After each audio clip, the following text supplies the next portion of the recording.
மத்திய அரசுலேருந்து இந்த அரசு வாங்கிட்டாங்க. ஆனால் வாங்கின அமௌண்ட்டை வந்து கரெக்டாக அவங்க அந்த 3 வருஷத்துக்கான தொகையை கொடுக்கல. தமிழ்நாட்டில் இருக்கிற ஒரு சில பள்ளிகளை மட்டுமே நம்ம பார்க்குறோம். இன்றைக்கும் சமூக வலைத்தளங்களில் பார்த்திங்கன்னா ஒரு அரசு பள்ளிகளுடைய குழந்தைகள் வந்து ஒரு மது அருந்துற மாதிரி சில காட்சிகள் இதெல்லாம் வந்து ரொம்பவுமே வந்து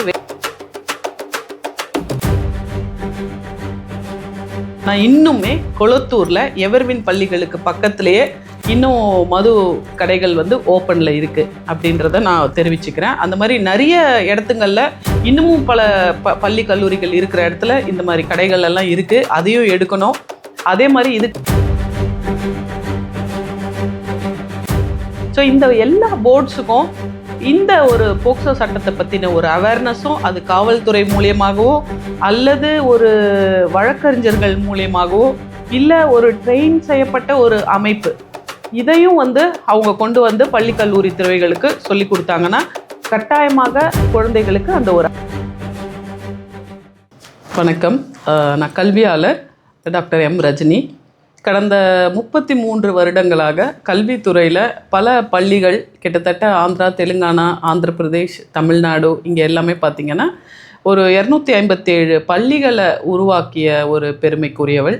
அது மட்டும் இல்லாமல் கிட்டத்தட்ட ஒரு 675 பாட புத்தகங்களையும் ஒரு 300 தெமேட்டிக் அப்படின்னு சொல்லக்கூடிய போயம், கான்செப்ட் டெஃபினிஷன் ஃபார்முலாக்காக எழுதப்பட்ட போயமையும் நான் வந்து உருவாக்கியிருக்கேன். பல பப்ளிகேஷன்ஸில் இதை பற்றி உருவாக்கியிருக்காங்க, பப்ளிஷ் பண்ணியிருக்காங்க. இன்றைக்கி வந்து குறிப்பாக கல்வித்துறையில் சில மாற்றங்கள் இந்த டிவிகே அரசால் கொண்டு வரப்பட்டது வந்து உண்மையிலே ஒரு சில விஷயங்கள் பாராட்டக்கூடிய விஷயங்கள் தான். ஏன்னு கேட்டிங்கன்னா, போன அரசியல் அமைப்பில் இருந்த டிஎம்கே அரசு கல்வி அமைச்சர்கள் பார்த்திங்கன்னா ஒரு பள்ளிகள்கிட்ட இருந்தும் பலவிதமான கோடிக்கணக்கான அமௌண்ட்டை வந்து ஒரு சப்சிடி மாதிரி வாங்கி கொண்டு அவங்க நடத்தினாங்க. அது மட்டும் இல்லாமல் ஆர்டிஏ என்று சொல்லப்படுகின்ற ஏழை எளிய மக்களுக்காக ஒரு மத்திய அரசு கொடுக்கக்கூடிய ஒரு மானிய தொகையை கூட வந்து பார்த்திங்கன்னா பல ஆண்டுகளாக அவங்க நிறுத்தி வச்சிட்டாங்க. ஒரு 2-3 வருஷம். எங்களுடைய பாஜக கல்வியாளர் பிரிவினுடைய தலைவர் நந்தகுமார் அவர்கள் அட்வொகேட்டு இதற்காக போராடி பல வருடங்களாக அதை போராடி அதுக்கான ஒரு போராட்டங்களை நடத்தி அந்த அரசிடமிருந்து இந்த அமௌண்ட்டை, அதாவது மத்திய அரசுலேருந்து இந்த அரசு வாங்கிட்டாங்க. ஆனால் வாங்கின அமௌண்ட்டை வந்து கரெக்டாக அவங்க அந்த 3 வருஷத்துக்கான தொகையை கொடுக்கல. இப்போ ஒரு 100 பள்ளிகளுக்கு கொடுக்கணும் அப்படின்னு சொன்னால் அவங்க வந்து என்ன பண்ணாங்க, சும்மா ஒரு வருஷம் ஒரு 2 வருஷத்துக்கான தொகையை ஒரு 10-15 பள்ளிகளுக்கு மட்டும் கொடுத்துட்டு மற்ற பள்ளிகளுக்கெல்லாம் கொடுக்கல. அது இன்னமும் கூட நிலுவையில் தான் இருக்குது. அதுக்கப்புறம் இப்போ பார்த்திங்கன்னா இப்போ வந்திருக்க புதிய அரசு வந்து கல்வி அமைச்சர் ஒரு நல்ல ஒரு விஷயத்தை பண்ணியிருந்தார். அது வந்து என்னன்னு கேட்டிங்கன்னா, நிலுவையில் இருக்கின்ற பள்ளிகள் மற்றும் கல்லூரிகளுக்கு இலவசமாக அங்கீகாரம் அப்படின்றத அவங்க செஞ்சாங்க. இது உண்மையிலேயே வந்து ஒரு பாராட்டப்பட வேண்டிய ஒரு விஷயம். ஏன்னா பாரதியார் சொன்ன மாதிரி ஒரு தெருவுக்கும் ஒரு சாலைகள் இருக்கணும், பள்ளி சாலைகள் இருக்கணும், கல்வி சாலைகள் இருக்கணும் அப்படின்னு சொன்ன அந்த ஒரு கனவை வந்து உண்மையிலே வந்து இவங்க இன்னைக்கு நிறைவேற்றினது ரொம்பவும் பெருமைப்படக்கூடிய விஷயம். கிட்டத்தட்ட 50,000க்கும் மேலே 1.5 லட்சத்துக்கு மேலே அப்ளிகேஷன்ஸ் இருந்த விஷயங்களை வந்து இலவசமாக அங்கீகாரம் கொடுத்து அந்த பள்ளிகள் கல்லூரிகள் நடக்கணும் அப்படின்னு சொல்லிட்டு பண்ணியிருந்தாங்க. ரொம்ப வரவேற்கக்கூடிய ஒரு விஷயம். அதே மாதிரி நம்மளுடைய முதல்வர் பார்த்திங்கன்னா விஜய் அவர்கள் எங்கே லஞ்ச ஒழிப்பாக இருந்தாலும் கண்டிப்பாக அதை வந்து எங்களுக்கு தெரியப்படுத்துங்க அப்படின்னு சொல்லி ஒவ்வொரு டிபார்ட்மெண்ட்டோட நம்பரையுமே வந்து பப்ளிக்கு கொடுத்துருக்காங்க. ஸோ வாட்ஸ்அப் மூலியமாக எங்கே ஒரு தவறுகள் நடந்தாலும் அதை வந்து சொல்லலாம் அப்படின்னு. இதுவும் ஒரு வரவேற்கக்கூடிய ஒரு விஷயங்கள். ஏன்னா பொதுமக்களுக்காக, அதுலேயும் குறிப்பாக மாணவ மாணவியர்களுக்காக ஒரு நல்ல விஷயம் நடக்குது அப்படின்னு சொல்லும்பொழுது அதை பாராட்டக்கூடிய மனசு, பாராட்டக்கூடிய பக்குவம் எங்களுக்கு கண்டிப்பாக உண்டு. ஒரு கல்வியாளர்கள் என்ற முறையில் இன்னும் சில விஷயங்களை வந்து நான் வந்து அரசுக்கு அவங்களுடைய கண்காணிப்புக்கு, அவங்களுடைய கண்ணோட்டத்துக்கு கொண்டு வரணும்னு நினைக்கிறேன். ஏன்னா நம்ம வந்து இப்போது தமிழ்நாட்டில் இருக்கிற ஒரு சில பள்ளிகளை மட்டுமே நம்ம பார்க்குறோம். இன்றைக்கும் சமூக வலைத்தளங்களில் பார்த்திங்கன்னா ஒரு அரசு பள்ளிகளுடைய குழந்தைகள் வந்து ஒரு மது அருந்துற மாதிரி சில காட்சிகள் இதெல்லாம் வந்து ரொம்பவுமே வந்து வேதனை கூடக்குரிய ஒரு விஷயம்னு சொல்லலாம். இப்போது ஆந்திராலே ஆகட்டும் இல்லை பல்வேறு மாநிலங்களில் கூட டாப் ரேட்டில் இருக்கிற ஒரு இன்டர்நேஷ்னல் ஸ்கூல்ஸில் கூட பார்த்தீங்கன்னா இதனுடைய இந்த ட்ரக் அடிக்ஷன் அப்படின்னு சொல்லக்கூடிய ஒரு விஷயம் வந்து இன்னமும் அங்கெல்லாம் வந்து அதிகமான ஒரு ரேட்டில் இருக்கிறதா சொல்கிறாங்க. கிட்டத்தட்ட 35லேருந்து 45 விழுக்காடு ட்ரக் அடிக்ஷனில் இருக்கிறதா சொல்கிறாங்க. இப்போ தமிழ்நாடு போன்ற ஒரு நம்மளுடைய தமிழ் மாநிலங்களில் பார்த்திங்கன்னா ஒரு சாதாரண ஒரு ஏழை எளிய மக்கள்கள் கூட ஒரு மதுவுக்கு வந்து அடிமையாக இருக்காங்க. தன்னுடைய தாய் அவங்களோட தந்தையினுடைய மது அருந்தும் பழக்கத்தினால பார்த்திங்கன்னா அந்த ஒரு ஃபில்தி லாங்குவேஜ் இல்லாட்டி அவங்களுடைய மது போதைக்கு அடிமையாகிறது, இந்த மாதிரி விஷயங்கள்லாம் வந்து இன்னமும் இந்த கலாச்சாரம் தமிழ்நாட்டிலையும் பரவிக்கிட்டு தான் இருக்குது. இது வந்து டிஎம்கே ஆட்சியில் அதிகப்படியாக இருந்துச்சு. பட் இப்போ புதிய அரசு புதிய அமைச்சர்கள் வந்ததுனால கொஞ்சம் குறைஞ்சிருக்கிறதா நினச்சாலும் அந்த போர்வையில் இன்னும் அது அங்கே நடந்துட்டு தான் இருக்குது. இப்போ என்னுடைய குழந்தை பார்த்தீங்கன்னா +2 படிக்கிறான். பட் அவனும் கூட வந்து என்ன சொல்கிறான்னு கேட்டிங்கன்னா, அம்மா எனக்கு கடைக்கு போகிறதுக்கே பயமாக இருக்குது, அங்கே வந்து ஒரு பில்லோன்னு சொல்லி ஒரு இது தர்றாங்கம்மா, யாரோ என்ன கூட கேட்டாங்க அப்படின்னு சொல்கிறான். இப்போ நான் வந்து வேலம்மாள் பள்ளிகளில் சீனியர் பிரின்சிபல் அண்ட் டீனாக இருக்கும்பொழுது பார்த்திங்கன்னா அங்கே வந்து ஸ்கூல்ஸுக்கு காலேஜஸ்க்குன்னு ஒரு ரூல்ஸ் இருக்குது. அதுலேயும் குறிப்பாக வந்து இந்த டிவிகே அரசு பண்ண ஒரு ரொம்ப முக்கியமான விஷயம், மிக மிக பாராட்டக்கூடிய ஒரு விஷயம் என்னன்னு கேட்டிங்கன்னா, பள்ளிகள் கல்லூரிகள் கோயில்கள் அருகில் இருக்கின்ற மது கடைகளை மூடினாங்க. கிட்டத்தட்ட 750க்கும் மேற்பட்ட மது கடைகளை வந்து மூடினாங்க. மிகவுமே பாராட்டப்படக்கூடிய ஒரு விஷயம்.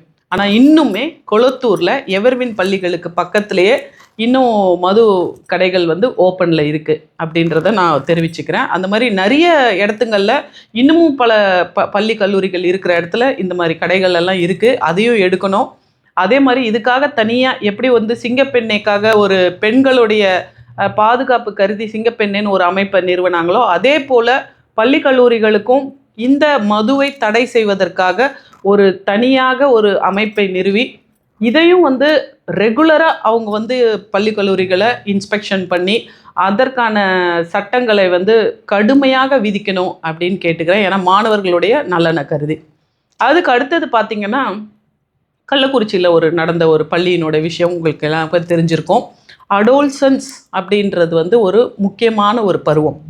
ஸோ இந்த பருவ காலகட்டத்தில் வந்து குழந்தைகள் தங்களுடைய குறைகளை வந்து, ஏன்னா ஒரு வீட்டிலேருந்து ஒரு பள்ளிக்கோ கல்லூரிக்கோ செல்லுகின்ற குழந்தைகள் வந்து பலவிதமான ஒரு நிலைகளை தாண்டி தான் அவங்க போகிறாங்க. அவங்க வந்து நடந்து போகிறவங்களா இருக்கலாம், இல்லை பஸ்ஸில் போகிறவங்களா இருக்கலாம், இல்லை ஸ்கூட்டரில் கொண்டு போய் விடுறவங்களா இருக்கலாம், இல்லை தாய் தகப்பனோ இல்லை அவங்க நெய்பர்ஸோ இல்லை அவங்க அங்கிள் ஆண்டியோ இப்படி யாராவது ஒருத்தர் வந்து கொண்டு போய் விடுவாங்க. ஸோ இப்படியெல்லாம் போகும்போது பலவிதமான இன்னல்களை வந்து அவங்க ஃபேஸ் பண்ணுவாங்க. ஸோ அந்த ஃபேஸ் பண்ணுற விஷயங்களை சில நேரம் வந்து அவங்க தங்களுடைய பெற்றோர்கள்கிட்ட பகிர்ந்து கொள்ள தவறுவாங்க. சில நேரங்கள் அவங்க ஆசிரியர்கள்கிட்டே கூட சொல்கிறதுக்கு தயங்குவாங்க. சில நேரம் அவங்களுடைய நண்பர்கள்கிட்ட கூட சொல்கிறதுக்கு தயங்குவாங்க. ஸோ இப்படிப்பட்ட விஷயங்களை வந்து கண்டிப்பாக நம்ம வந்து கலந்து ஆலோசிக்கணும். ஏன்னா எந்த ஒரு சின்ன சின்ன விஷயங்களுமே கூட பார்த்திங்கன்னா இப்போது பலவிதமான பெரிய பிரச்சனைகளுக்கு நம்ம கொண்டு போய் விடும். அதனால் ஒவ்வொரு பள்ளிகளிலையும் கண்டிப்பாக ஒரு கவுன்சிலர் அப்படின்றது கண்டிப்பாக தேவை. அந்த கவுன்சிலருடைய வேலை முழுநேர பகுதி ஊழியராக அவங்க இருக்க வேண்டும்.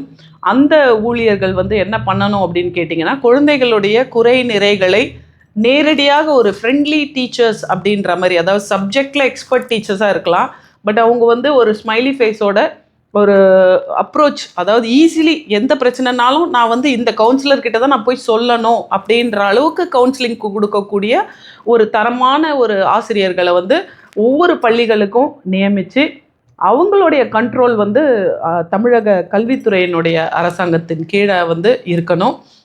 அதுக்கான அடோல்சன்ஸ், ஏன்னா இப்போ நான் வந்து லயன்ஸ் கிளப்லேயும் இருக்கேன், அதில் வந்து லயன்ஸ் குவெஸ்ட் அப்படின்றது ஒன்று இருக்குது. இது வந்து அமெரிக்காவினுடைய பாடத்திட்டங்களினுடைய முறைப்படி அங்கேருந்து நமக்கு வந்து இங்கே போதிக்கிறாங்க. அப்படி இல்லாமல் நம்மளுடைய தமிழக கலாச்சார பண்பாடு இது எல்லாத்தையும் பறைசாற்றும் விதமாக இவங்களுக்கு ஒரு தனியான கவுன்சிலர் அப்படின்றது கண்டிப்பாக இருக்கணும். ஸோ இந்த 2 விஷயங்கள், அதாவது நான் ஏற்கனவே சொன்ன மாதிரி போதை ட்ரக் அடிக்ஷன், அதுக்கு மட்டும் இல்லாமல் இந்த அடோல்சன்ஸ் எஜுகேஷனுக்கான கவுன்சிலர்ஸ் கண்டிப்பாக இருக்கணும். அடுத்து 3ஆவதாக சொல்ல போனீங்கன்னா, இப்போ நம்மளுடைய காவல்துறையிலே பார்த்திங்கன்னா சில பெண் காவலாளர்கள் வந்து ஒரு சில பள்ளிகளுக்கு போயிட்டு அவங்க வந்து இந்த போக்சோ சட்டத்தை பற்றியும் அது மட்டும் இல்லாமல் தங்களுடைய பிரச்சனைகள் இந்த SOS அப்படின்னு சொல்லக்கூடிய சில விஷயங்களை பற்றியும் பெண் குழந்தைகளுக்காகட்டும் ஆண் குழந்தைகளாகட்டும் அவங்களுக்கு வந்து ஒரு அவேர்னஸ் தராங்க. இது வந்து முழுக்க முழுக்க எல்லா பள்ளிகள்லையும் நடக்கிறது இல்லை. அதில் வந்து உங்களுக்கு கவர்மெண்ட் பள்ளிகள், கவர்மெண்ட் எய்டட் பள்ளிகள், மெட்ரிகுலேஷன் பள்ளிகள், CBSE, ICSE, IB இப்படி பலவிதமான போர்டு இருக்குது. ஸோ இந்த எல்லா போர்ட்ஸுக்கும் இந்த ஒரு போக்சோ சட்டத்தை பற்றின ஒரு அவேர்னஸும் அது காவல்துறை மூலியமாகவோ அல்லது ஒரு வழக்கறிஞர்கள் மூலியமாகவோ இல்லை ஒரு ட்ரெயின் செய்யப்பட்ட ஒரு அமைப்பு இதையும் வந்து அவங்க கொண்டு வந்து பள்ளி கல்லூரி துறைகளுக்கு சொல்லி கொடுத்தாங்கன்னா கட்டாயமாக குழந்தைகளுக்கு அந்த ஒரு அவேர்னஸ் கிடைக்கும். எந்த ஒரு பிரச்சனைகளுக்கு எங்கே அணுகணும், யாரை நம்ம வந்து அப்ரோச் பண்ணணும் அப்படின்ற ஒரு விஷயங்களும் கண்டிப்பாக தெரியும். அதே மாதிரி பள்ளிகள் குழந்தைகள் வந்து போர்டு எக்ஸாம் அப்பியர் ஆகும்போது அதை எப்படி அப்பியர் ஆகணும், அதை எப்படி ஃபேஸ் பண்ணணும், அதோடைய தோல்விகளை தழுவும் ஒரு மனப்பான்மை எப்படி இருக்கணும் அப்படின்றத பற்றின ஒரு அவேர்னஸும் கண்டிப்பாக கொடுக்க வேண்டிய ஒரு கட்டாயத்தில் இருக்கும். ஏன்னா மாணவர்கள் கல்வி என்பது அடுத்த தலைமுறையினுடைய ஒரு அடையாளம். அதை வந்து பிழையற, அதாவது வள்ளுவர் எப்படி சொல்லியிருக்காரு, கற்க கசடற கற்பவை கற்றபின் நிற்க அதற்கு தக அப்படின்னு சொல்லியிருக்காரு. அது மாதிரி நம்மளுடைய பிரச்சனைகளை வந்து எந்த கல்வி முறையாக இருந்தாலும் எந்த பாடங்களாக இருந்தாலும் அதை வந்து பிழையற கற்று அதன் பிரகாரம் நம்ம நிற்க வேண்டியது தான் நம்மளுடைய கடமை. அப்போ தான் வந்து அடுத்த தலைமுறைகளுக்கு அது பிழை இல்லாமல் எடுத்து செல்லப்படும். அதனால் இந்த மாதிரி விஷயங்களை கண்டிப்பாக தமிழக அரசு, கல்வி அரசு வந்து இந்த போக்சோ சட்டங்கள், அடோல்சன்ஸ், அது மட்டும் இல்லாமல் இந்த ட்ரக் அடிக்ஷன் இதற்கான முழுமையான நடவடிக்கை எடுக்கும் என்ற நம்பிக்கையில் நான் உங்களிடமிருந்து விடைபெறுகிறேன். நன்றி, வணக்கம்.